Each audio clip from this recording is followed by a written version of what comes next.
لا إله إلا الله محمد رسول الله.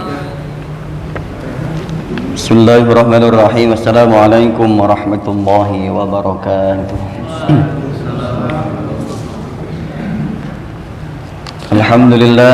Alhamdulillahilladzi tafarrada bil azzi wal jalal wa tawahhada bil kibriya'i wal kamal, nahmaduhu ala kulli hal hamdan yuqabilu ni'amahu wa yudafi'u nikmahu wa sawi ziyadaka ni'am fil hali wal ma'al, amma ba'du.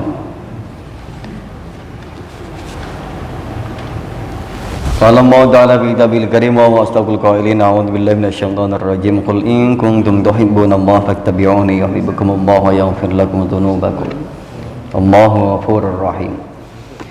Qala Rasulullah sallallahu alaihi wasallam an Anas radhiyallahu ta'ala an la yu'minu ahadukum hatta yuhibba li akhihi ma yuhibbu li nafsihi. Sadaqallahul azim wa sadaqa rasuluhun nabiyul habibul karim wa nahnu ala dzalika minasy syahidin wasyakirin walhamdulillahi rabbil alamin. Puji serta syukur kita panjatkan kehadirat Allah Subhanahu wa taala.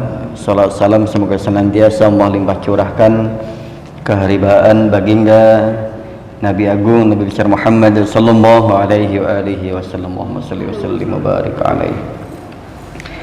Lanjutkan materi yang kemarin kita bahas, masih bab hukukul ukhwah was suhbah al haqus salis alal lisan, hak-hak di dalam bersaudara, bertetangga, berkawan, berkeluarga. Al haqus salis, hak yang ketiga yaitu alal lisan, atas lisan.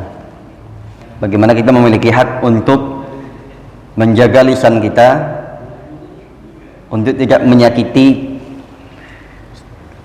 dan juga tidak membuat orang lain menjadi tersinggung, tersakiti atau yang lain sebagainya. Terlebih kalau kita tahu bahwa ada kawan kita yang orangnya sering kebawa perasaan, kesinggungan, mungkin barangkali rasa tipis hatinya dan lain sebagainya, karena macam-macam. Mungkin ada kita yang biasa ledek-ledekan itu kita nggak masalah, itu hanya di grup misalkan atau di media sosial, tapi nggak semuanya bisa diajak guyon. Maka lisan kita ini harus diperhatikan baik-baik.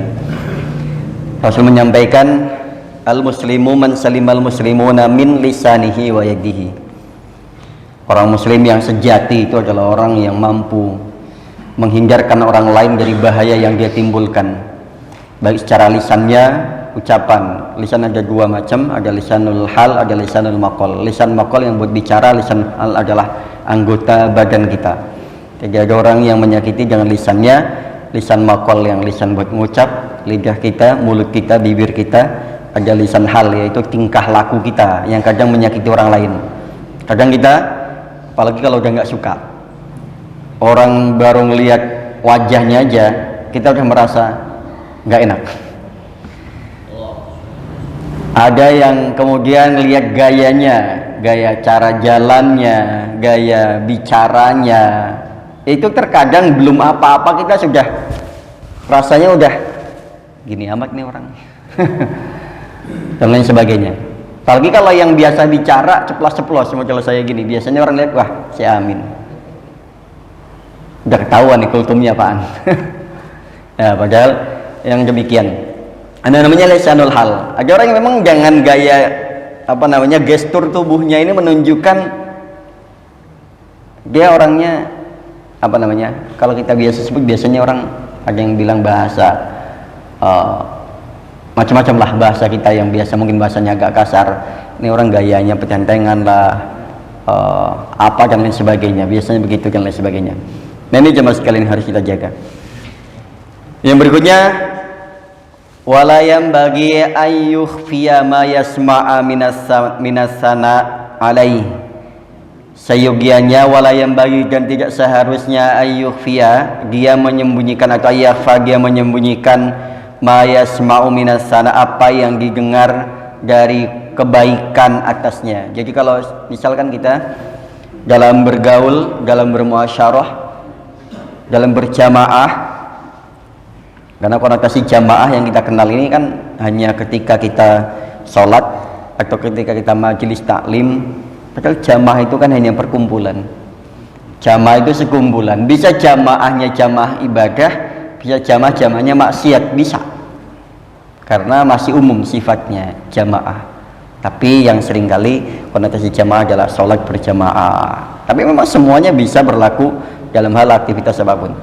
Nah, di sini dianjurkan menurut musannif kitab ini, Mau'izatul Mu'minin, walayam bagi dan seyugianya jangan sampai ayyukhfiya atau ayyafa menyamarkan, menyembunyikan sesuatu yang didengar dari kebaikan orang lain.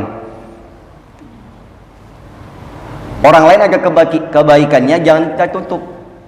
Kita seringkali kalau udah nggak suka sama orang, seluruh kebaikannya kita tutup dengan kebencian. Terlebih ini sebentar lagi musim politik. Kita suka sama salah satu pasangan, kemudian nggak suka sama salah satu pasangan, satu dikulitin habis, seolah-olah yang satu nggak ada keburukannya. Pun sebaliknya, yang satu dipuji habis-habisan, yang satu dikorek-korek keburukannya. Katakanlah dia pernah ada masa lalu yang tidak baik, terus diangkat terus. Ya kalau dia nggak suka mau diapain? Mau ucapan kita baik, kalau kita udah nggak suka dilatar belakangi karena ada faktor ketidaksukaan. Contohnya nggak suka sama imam masjid misalkan, sebaik apapun dia melakukan sesuatu maka dianggap nggak baik.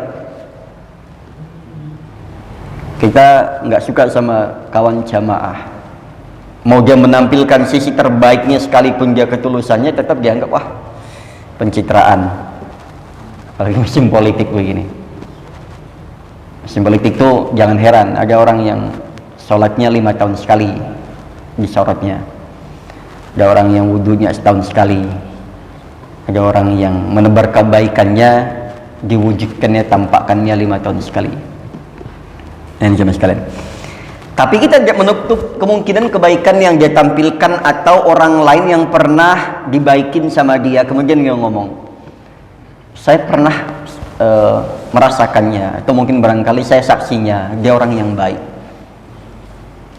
dia orang yang baik kok, jamaah ini orangnya yang baik, jamaah Masjid At-Taubah orangnya baik, saya suka ditraktir kopi misalkan, saya suka diajak ngobrol misalkan, dia orangnya suka dengerin keluh kesah saya misalkan, itu bagian dari kebaikan-kebaikan.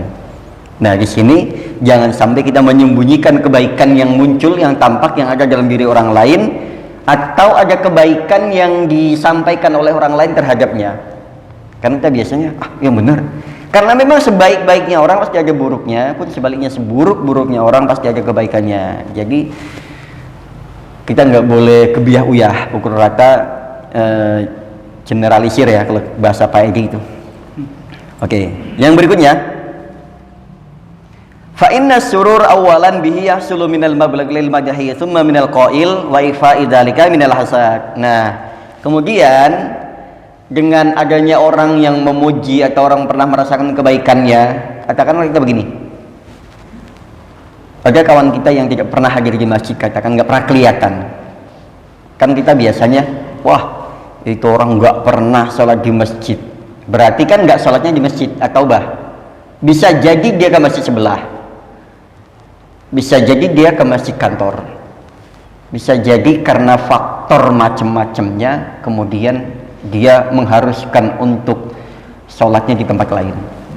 Banyak kok buktinya yang dekat sama masjid ini misalkan sholatnya di tempat lain banyak, karena ada kondisi hati yang harus dijaga misalkan, atau kenyamanan misalkan. Ya, kita nggak bisa misu-misu Pak, kita nggak bisa menghakimi.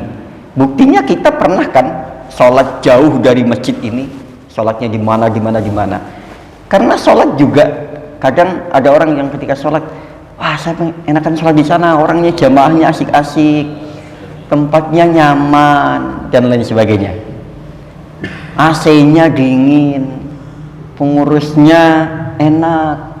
Di sana setelah sholat biasanya ada teh, ada kopi, macam-macam yang membuat orang lain nyaman, dan banyak sekali juga yang membuat orang tidak nyaman. Ada lagi yang ketika baru nongol sholat, wah tumben jadi kapok. Baru mau sholat dia bilang tumben nongol, kapok orangnya. Baru mau sholat kelihatan dia bilang tumbenan. Akhirnya kapok, nggak sholat lagi. Yang udah sholat dibuat nggak nyaman. Nah ini yang hal-hal yang sekiranya membuat itu kisruh atau membuat orang lain nggak nyaman, dibikin nyaman aja. Jamaah monggo silakan, mau duduknya di mana, nyender mau di mana, karpet sebelah mana, mau sholatnya di mana, nggak usah diwaru-waruin. Ada yang sholat biasanya sholat sunnah di pojokan, ada yang paling depan. Yang paling depan nggak mungkin pamer, yang di belakang nggak mungkin malu, biasa wong ketemu tiap hari biasa. Jadi semuanya bagus, nggak usah diwaru-waruin, bikin orang nggak mau ke masjid aja gitu. Sama ketika mungkin barangkali anak-anak, biarin anak-anak dunia mereka, mau di masjid yang mungkin ke masjid, habis ke masjid tiduran, monggo silakan. Syukur-syukur kalau masjidnya ini menyiapkan untuk, saya sebenarnya agak kurang setuju kalau ada orang himbauan ya, pengurus biasanya itu dilarang tidur di dalam masjid. Ini sepintas membatasi, betul memang. Tapi biasanya orang ke masjid bukan hanya pengen sholat, Pak. Bahkan ada orang yang mohon maaf bukan muslim itu masuk masjid, Pak, karena pengen istirahat, capek habis kerja seharian misalkan, atau di jalan misalkan, bisa istirahatnya di musola, di aula, atau di masjid sambil ngecas HP. Siapin casan HP, biarin orang nyaman di masjid, mau sholat mau enggak. Kecuali memang kalau waktunya lagi sholat, ketika enggak sholat berarti aneh. Nanti juga setidur apapun ketika kita lagi sholat jamaah pasti ikut sholat kalau memang ada muslim gitu, buat nyaman. Ada tempat silakan mau ngopi di sana, atau misalkan kalau memang harus melakukan larangan untuk sholat, mohon tidak tidur di ruangan utama sholat, sudah kita siapkan Pak di sana. Jangan sampai bingung nih, ada orang, saya sering kali memperhatikan ada tamu itu kebingungan Pak, kayaknya mau istirahat gitu, tapi dia kok kayaknya mau di karpet, malu takut dimarahin atau apa, mau jog di sana yang nggak ada karpetnya, kasihan. Mau nyalain kipas, nyalain aja. Kadang mau nyalain kipas malu, takut dimarahin. Kita ngerasain Pak, dulu pernah juga ketika lagi sholat pengurusnya bubar gitu, langsung dimatiin. Rasanya saya ngerasain gimana ya, saya pernah waktu itu sholat, saya masbuk, ketika lagi sholat Allahu Akbar, saya sengaja nyari di bawah kipas, orangnya pergi dimatiin kipasnya, panas lagi. Saya bilang ya Allah, gini sambil sholat sambil ngedumel. Alhamdulillah dari cepet lagi. Ada gini amatnya sholat mau nyari kipas malah dimatiin. Biarin aja Pak, kalau ada tamu lagi nyalain kipas atau dia nyari bawah kipas misalkan, nanti pesenin aja. Kalau memang nggak mau nungguin, pesenin. Nanti Mas kalau selesai tolong matiin ya. Gitu aja. Nggak usah kita mah orangnya gercepnya matiin aja, nggak mikirin orang lagi mau ngadem, lagi mau. Ini kita ngerasain lah, kita orang jalan bagaimana rasanya. Oke, yang berikutnya, apa inna surur awalan bihi yasulu minal maqbul wal maghi. Kalau ada kebaikan, sampaikan kepada orang tersebut. Misalkan ada orang yang pernah merasakan kebaikannya, sampaikan kepada orang, jangan disembunyikan. Ada misalkan dua orang yang sedang berseteru, dua kelompok sedang berseteru, dua orang yang sedang bermasalah, maka kita jangan ikut manas-manasin. Ini hobi kita biasanya manas-manasin. Jangan. Ada dua orang yang sedang konflik, dua orang yang sedang bermasalah, jangan panas-panasin. Oh iya emang dia mau begitu, ke sebelah sini, iya mau dia kemarin begini, jadi nggak baik lagi. Akhirnya nanti ngompor-ngomporin. Ini yang bahaya, yang berada di tengah-tengah, tapi yang ngompor-ngomporin ini yang bahaya. Makanya yang menjadi penengah ini harus ketika nanti, oh dia mah aslinya orangnya baik Pak, kalau seringkali ngobrol sama saya, dia bilang bapak juga orangnya baik. Dulu sering kalau lagi bareng berdua ngomongin kebaikan-kebaikan bapak. Oh iya ya bener, iya. Yang satu bilang, oh iya Pak, dia salam buat bapak, walaupun nggak ada salam nih. Oh dia kemarin kirim salam buat bapak, salamnya udah lama nggak ketemu, kangen juga. Lama nggak ngobrol, kangen juga. Lama nggak WA-an sama dia, kangen juga katanya. Oh akhirnya timbul perasaan saling memahami, saling merindukan. Oh ya inilah fungsinya ada orang yang nengah-nengahin itu begitu, bukan ngompor-ngomporin akhirnya berdua musuhan selamanya. Bisa jadi ada orang yang musuhan sampai mati kan gara-gara satu orang yang cuman tugasnya ngompor-ngomporin. Pun sebenarnya gini Pak, ya gara-gara mungkin barangkali kita lah pelakunya itu diantara yang nengahin itu. Ada orang yang biasanya rumah tangga kita itu baik-baik aja Pak, tapi karena adanya orang ketiga ini kemudian menjadi gak baik. Makanya saya sering bilang kalau lagi ada masalah rumah tangga jangan cerita ke siapapun. Kadang malah bukan jadi benar, malah gak benar, ya kan? Ya curhat sama orang bukannya benar malah jadi nggak benar. Kenapa? Biasanya kita rumah tangga tuh baik-baik aja. Ketika dia bergaul dengan orang lain, oh begini, akhirnya ada masukan orang begini, ada yang ngasih omongan-omongan yang nggak baik, akhirnya jadinya panas. Makanya dia bilang, termasuk pasangan kita kalau bergaul dengan katakanlah teman-temannya, diwanti-wanti hal-hal yang sifatnya ghibah, sifatnya privasi, personal, pribadi, jangan sampai keluar, jangan sampai bocor. Nanti apa? Ujungnya terkadang urusan kita, kerjaan kita udah baik-baik aja, karena terkadang ada orang yang ketiga yang kemudian masuk, akhirnya jadi nggak beres, jadi nggak benar. Kadang begitu Pak. Orang biasanya temenan baik-baik aja, datang orang ketiga, akhirnya malah jadi nggak baik, bubar semuanya. Jangan sampai kita menjadi orang yang kemudian begitu, malah jujur bubar-bubarin majelis, bubar-bubarin jamaah. Kita akhirnya dikenal di masjid, wah dia nih. Jadi nggak enak, mau ngobrol juga udah nggak enak rasanya. Apalagi kalau ke masjid, wah ada dia, malas banget. Biasanya jangan sampai adanya kita membuat orang malas ibadah. Oke, yang berikutnya, wa ikhfa'i dzalika minal hasad, dan menyembunyikan kebaikan seseorang dan menyembunyikan kebaikan yang disampaikan, yang dirasakan oleh orang lain kepada orang tersebut adalah suatu perbuatan yang hasad. Hati-hati Pak. Kita menyembunyikan kebaikan seseorang sama saja dianggap sebagai hasud, sebagai orang yang hasud, yang hasad. Wa min syarri hasidin idza hasad, karena bahaya. Ada orang seburuk apapun, kan tadi pasti ada kebaikannya. Jangan pernah menyembunyikan kebaikan seseorang sekecil apapun. Kita nggak akan tahu amalan kita yang ketika nanti dihisap. Siapa tahu karena kita menyampaikan kebaikan itu menjadi amalan unggulan. Kita kan nggak tahu. Seolah-olah sholat kita, belum tentu sholat kita nanti dibawa di hadapan Allah, belum tentu semuanya baik bagus dari Allahu Akbar sampai salam, itu belum tentu.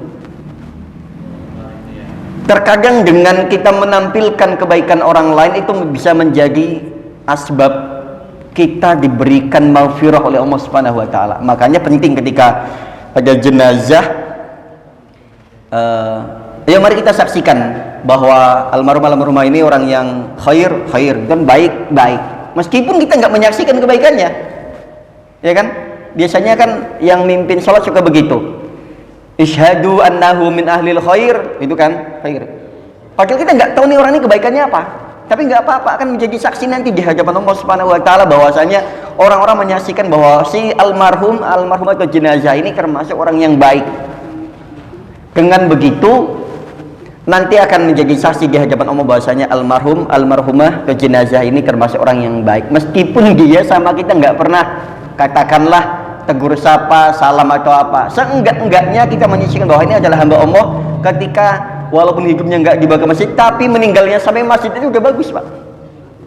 Ya kan? Banyak kok orang yang meninggal nggak sampai masjid. Kadang jenazahnya nggak sampai, kadang jenazahnya hilang, kadang disolatin gaib, kadang disolatin nggak di masjid, ada yang sholatin di rumah, ada. Tapi dengan sampainya jenazah ketika hidupnya nggak sholat di masjid saja, ketika sudah meninggalnya sampai di masjid, itu sudah bagian dari kebaikan.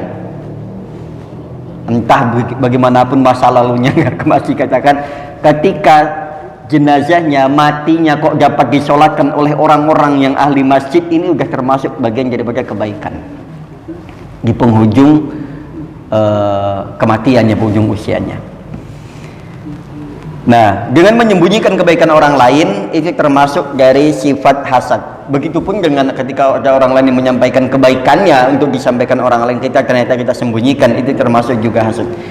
Wa bil jumlati falyasud an kulli kalamin yukrihuhu jumlatan wa tafsilan illa idza wajaba alaihi nutqu fi amrin bima'rufin aw nahyun an munkarin. Yang berikutnya, falyaskut an kulli kalamin yukrihuhu, hendaknya kita tidak ambil bagian, hendaknya kita diam. An kulli kalamin, setiap ucapan yukrihuhu yang membuat orang lain tersinggung, yang membuat orang lain jadi nggak suka. Inilah kelemahan kita yang susah, apalagi kalau di grup. Saya termasuk orang yang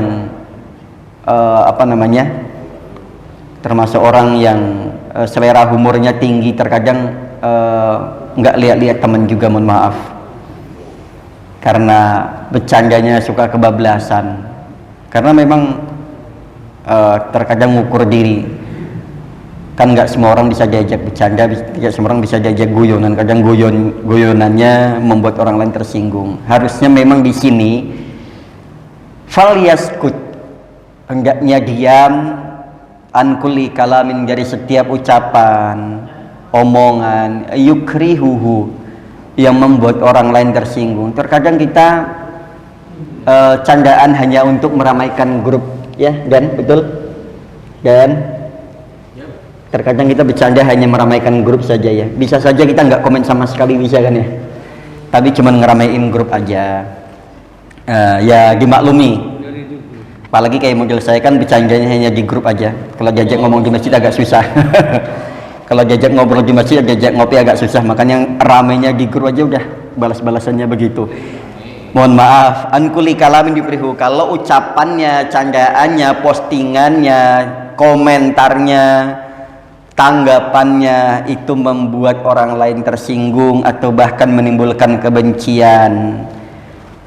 Wa tafsilan illa idza wajaba alaihin nutku, kecuali memang kalau kok postingan itu membuat orang lain tersinggung tapi tujuannya benar atau wajib disampaikan. Ada misalkan contoh mengingatkan dalam hal sholat, ada orang yang kesinggung loh diingetin sholat, ada orang yang kesinggung diingetin, misalkan ada yang posting tengah malam sholat tahajud yuk, karena nggak pernah ditanggepin, karena nggak pernah direspon, atau ada orang yang bilang orang kok mau sholat kok posting, ini akhirnya kesinggung, padahal tujuannya baik. Nggak apa-apa, sampaikan saja, walaupun kita sedang tidak sholat, misalkan kebangun nih jam sekian udah posting, ayo monggo sholat malam, dianya mau sholat mau nggak terserah, yang penting ucapannya adalah kebaikan, postingannya mengandung ajakan dakwah, bagus. Tengah malam share misalkan yang nuansa dakwah, biarin aja, nggak usah diaru-aruin, nggak usah di apa,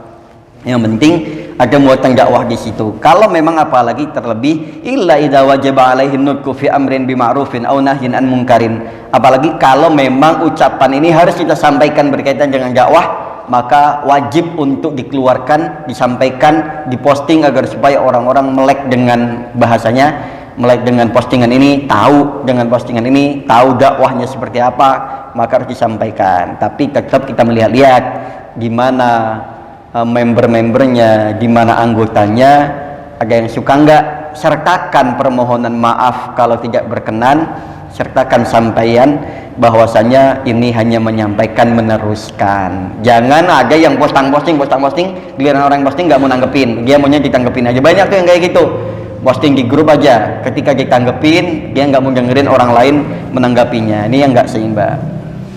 Walam yajid rukhsatan fis sukuti, dan tidak dijumpainya rukhsatan, satu keringanan fis sukuti dalam berbicara. Kalau memang harus untuk menyampaikan sebuah kebaikan, meskipun ada yang kesinggung, sampaikan. Ada orang yang sensitif ketika disampaikan hal-hal demikian, orangnya gampang mudah kesinggung.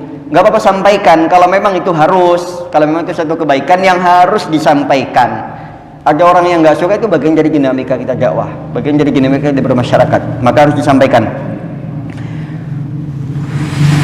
Fa idzaka la yubali bi karahatihi fa inna dzalika ihsanun ilaihi fi tahqiqi. Nah, ini fa idzaka, kemudian la yubali di sini ya, tapi ya di sini la yubali, tidak peduli bi karahatihi, dengan kebencian seseorang, ketidaksukaannya atas postingan kita, dengan dakwah-dakwah tersebut, dengan hal-hal yang amar ma'ruf nahi mungkar. Ada yang nggak suka biasanya, karena kalau amar ma'ruf orang cenderung ya nggak sukanya dikit, tapi kalau nahi mungkar biasanya musuhnya banyak. Kita ngajak sholat, ngajak ngaji, itu andaikan ada orang yang nolak, paling cuman bilang iya insya Allah nanti ikut, dan itu biasanya, walaupun orangnya nggak ikut. Tapi kalau ada orang yang masalah nahi mungkar, masalah mencegah kemungkaran, ini musuhnya banyak, Pak. Makanya ini pentingnya kemudian nanti mudah-mudahan kita mendapatkan pemimpin di 2024 ini, yang pemimpin yang betul-betul soleh, Pak. Yang kita harapkan itu pemimpin yang soleh, solehah, yang nantinya bisa dengan perpresnya, dengan pergubnya, dengan perwalkotnya dan macam-macamnya yang dibuat untuk kemaslahatan umat.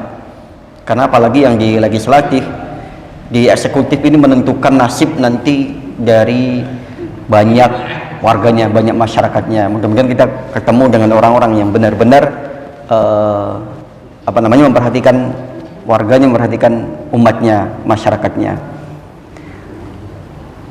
Oke, yang berikutnya, fa inna dzalika ihsanun ilaihi fi tahqiqi. Nah, apalagi terlebih yang demikian, fa inna dzalika sungguh yang demikian ihsanun, untuk memperbaiki, dalam rangka untuk perbaikan. Gak apa-apa Pak, kalau memang ada yang kesinggung, ini biasanya untuk kebaikan dan untuk perbaikan kita. Kita biasanya kalau kesinggung itu biasanya karena ada hal yang perlu diperbaiki, dibenerin. Orang kalau memang lurus-lurus aja nggak ada masalah, nggak akan kesinggung. Orang kalau sudah biasa, katakanlah kita udah aktif sholat, terus ada ajakan sholat, kita udah biasa. Tapi kalau kita jarang sholat, kemudian ada ajakan sholat, ada kesinggung pasti. Sesuatu yang membuat kita tersinggung, biasanya ada yang perlu diperbaiki dalam diri kita. Itu aja sih, agar supaya apa? Kenapa nanti kalau misalkan kita masih kesinggung, masih baperan, masih sensitifan, berarti memang ada yang diperbaiki. Entah diperbaiki secara mentalnya, atau diperbaiki dalam hal lainnya. Berarti ada yang harus direvolusi dalam diri kita. Kalau kita masih kesinggungan, masih tipis hati, masih sensitifan, oh berarti harus ditebalkan hati kita, sehingga nggak gampang kesinggungan, nggak gampang panasan, nggak gampang marahan. Kan biasanya gitu, orang yang gampang marah berarti ada yang perlu dikontrol amarahnya, perlu diperbaiki amarahnya. Ada yang hatinya mudah sakit hati, hatinya yang perlu diobati agar supaya nggak mudah sakit hati. Karena kita harus punya imun, tubuh kita nggak gampang sakit karena ada imunnya. Hati kita agar supaya nggak gampang sakit hati harus ada imunnya. Telinga kita agar nggak gampang panasan harus ada imunnya. Harus sering-sering digembleng, harus sering-sering itulah pokoknya diperbaiki, di bengkel.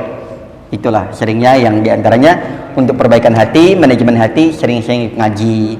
Untuk yang lainnya sering-sering baca Quran agar supaya tebal hatinya lagi, supaya nggak kesinggungan. Kumpullah dengan orang-orang yang soleh, kumpullah dengan orang-orang yang ahli masjid, agar supaya nantinya kita bisa lebih tidak lagi terlalu sensitif, nggak gampang kesinggungan dalam hal yang tidak baik. Oke, yang terakhir, wa in kana yadun annaha isa'atun fi dzahir.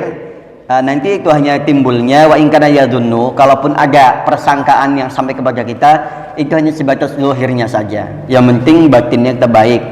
Amma dzakara sa'uhu wa uyubuhu wa masawi aluhu fa huwa minal ghibah wa dzalika haramun fi haqqi kulli muslimin. Kecuali kalau memang tanggapannya ini sudah menjurus, sudah mulai menghakimi, memvonis.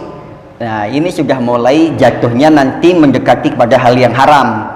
Kita kesinggung boleh, atau barangkali kita membuat postingan orang lain aja tersinggung, tapi jangan sampai menjurus masalah urusan pribadi, kemudian memvonis, menjudge seseorang dengan sebutan si A ini nggak benar, si B ini nggak beres, ini orangnya begini, nggak.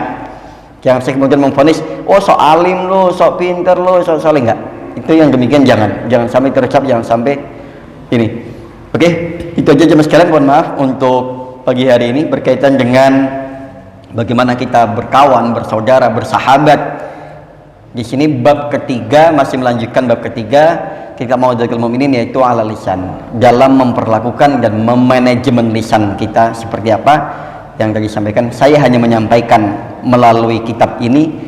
Kalau ada yang benar murni dari Allah Subhanahu wa taala dan dari penyusun kitab ini, kalau ada yang salah semata-mata dari saya pribadi, kepada Allah kita semuanya beristighfar, kepada jamaah kita saling memaafkan.